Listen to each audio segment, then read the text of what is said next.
میری فجر کے بعد حسب اللہ و نعم الوکیل پڑھنے کی وظیفے کی عادت ہے، تو کیا غسل فرض ہونے کی صورت میں بھی اس کو پڑھا جائے یا غسل کے بعد پڑھا جائے؟ اگر اس میں وقت مقرر نہیں ہے آپ کے پڑھنے کا، دن میں کسی بھی وقت پڑھنے کا ہے، تو بہتر ہے کہ غسل کرنے کے بعد اس قرآنی آیت کو جو ہے وہ پڑھا جائے۔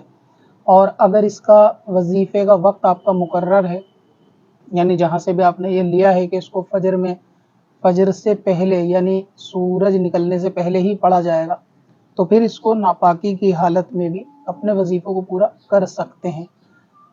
یعنی ناپاکی کی حالت میں اگر کوئی اس آیت کا ورد کرنا چاہے تو وہ وظیفے کے طور پہ اس کا ورد کر سکتا ہے، لیکن بہتر یہ ہے کہ اگر غسل کرنے کے بعد کرے تو زیادہ مناسب ہے۔ اگر ایسی کوئی غسل کی قید وغیرہ اس کے اندر ہے نہیں، لیکن اگر اس میں وقت کی قید ہے تو پھر ایسے پڑھ سکتے ہیں۔ اب اپنی ضرورت کے لیے آسان وظیفہ تلاش کرنا ہوا اور بھی آسان۔